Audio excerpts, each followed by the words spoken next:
Hello, everybody, and welcome to Forever Sports. Breaking news. The news we've all been dreading has officially been confirmed. Stephen Kitshoff has officially announced his retirement from all rugby after a neck injury he sustained against the Eagles last year has become, unfortunately, too big for him to overcome. He was desperate to get back on the field, but basically saying that the risk to all the rest was just far too high and was just not going to be safe for him to get back to rugby. And in a joint statement with the Stormers this morning, confirmed that he is stepping away from the game. Horrendous news on a Tuesday morning, but I think the main thing is to focus on the player he was rather than what we missed in getting a few more years out of one of the greatest props we've ever produced. And I think that is the main point. Stephen Kitshoff will go down as, I think, a top 5 best props this country's ever seen, to be honest, and maybe one of the most underrated. He wasn't always the most flashy type of players, but he was probably the most reliable Springbok we've had of the last 10 years, genuinely. In terms of someone who's going to drop 7 and 8 out of 10 performances week in, week out, he was absolutely tremendous. And I think from a rugby community and South African community, I think all we can really say is thank you for delivering everything you did, including those 2 World Cups. Before we get to the statement, please do smash like on the video. Please do subscribe to the channel as well. And it's sad, isn't it? We always kind of knew it was coming, didn't we?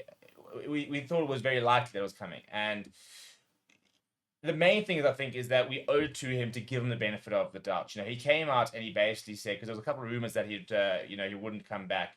And he came out and said, listen, I will tell you what's going on. I will update you on my progress. Right now, I'm trying to come back. Right now, I want to get back onto the field. And what I always said throughout the entire process, even when it was unlikely that he wasn't going to be able to make a turn, is that we owe it to him to make that call. We owe it to him to back him up until he says, no, I'm actually not going to play. And not just sit there and say, oh, no, he's never going to come back. Look at that injury. He's not going to come back. At the end of the day, yeah, cool. Maybe he wasn't going to come back. But we owed it to him to give him the best chance of and support him all the way in trying to get back. So this is the joint post said. So he said as follows: playing rugby has been my life from a young age, and I was lucky enough to live the dream of many young boys by representing the Springboks and the DHL Stormers. It's obviously incredibly disappointing for my career to end in this way, but unfortunately the risk to my well-being was simply too high. I really wanted to finish my story with the DHL Stormers on the pitch and gave the rehab and comeback the best shot I could, but it was not to be. And then goes on to say, there are so many people who have provided incredible support for me over the years, not least my wife, Amy, and my parents. I will always be grateful to all of the coaches, teammates, and support staff at both the DHL Stormers and SA Rugby, and of course the fans who have had such a big impact on my career. As much as I'll miss playing and the special feeling of running out to represent something much bigger than myself, I'm also looking forward to an exciting new chapter in my life. I'll be there at DHL Stadium cheering the boys on, just like I did as a youngster. I walk away from my playing days with so many incredible memories that I'll cherish forever. Stephen Kitshoff. Let's have a look at what this man won. So for the Stormers, he is a URC winner. He lifted the trophy as the captain of the side. He's also a Currie Cup winner. He won that back in 2012 when he was 20 years old. And from there, we kind of knew he was going to be special, didn't we? From a Springbok point of view, he's basically won everything, hasn't he? He won the Junior World Championship back in 2012. He was part of that squad. He won the Rugby Championship in 2019, the World Cup 2019, the 2021 British and Irish Lions Tour, as well as the 2023 Rugby World Cup. There's not much that he didn't win, really. And we also figured he had a good stint. He played at Ulster, maybe it wasn't his best stint, but spent time in France playing for Bordeaux as well. So he ended up playing for the Stormers well over 100 times.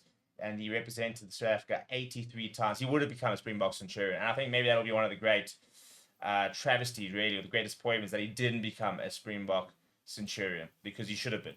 And I think that there were years, obviously, that he would have missed when he went over in France, where he should have probably been playing.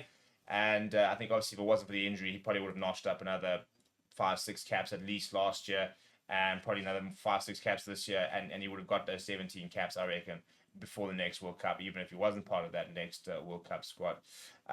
In terms of his test match record, he has a 81% record against Argentina, a 66% record against British and Irish Lions. It's a nice one to have. The teams that he loved playing against, France, he beat France on 5 different occasions out of 6 with an 83.3% win record. Italy's up there. England's 50-50 as well with Wales. Generally, his win percentage, by the way, is 56.76% for the Boks, and scoring 2 international tries, both of them coming against Italy. Yeah, the thing is, now where do we rank him? And I personally, I very easily put him up in the brackets of your Osterunds, your Beeson Tarawera as a top 5 all timer, for the Boks from a front row point of view, And as I said earlier, I don't think he necessarily had the explosiveness in the loose that an Osterrand had, and maybe a Beeson Tarawera had. I don't think he necessarily had that raw scrummaging power that Oxen Chair has, but he was a phenomenal scrummager, one of the best in the world. He was such a reliable defender and a very winning ball carrier. As I said, he was just so consistent. He would carry the ball day in, day out, and would just quietly go about his business and producing such good performances throughout his career. And we're going to miss him. We're going to miss him. So now the hunt for the next Stevie Kitshoff is on.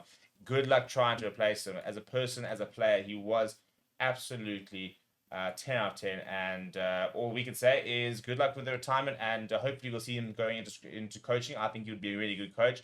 I think he communicates very well. I think he's got natural leadership abilities, and I think he's got a lot of knowledge he can pass down to the next generation. Hopefully we can see him producing the next spicy plums out there. But leave a message for Stephen Kitshoff down in the comments below. Let me know what your favorite memory was of him, and let's celebrate a player whose time should have been longer in a Bok jersey, but in the end had a phenomenal career and deserves every praise he gets. But thank you very much for watching. My name is Steve. I'll chat to you soon.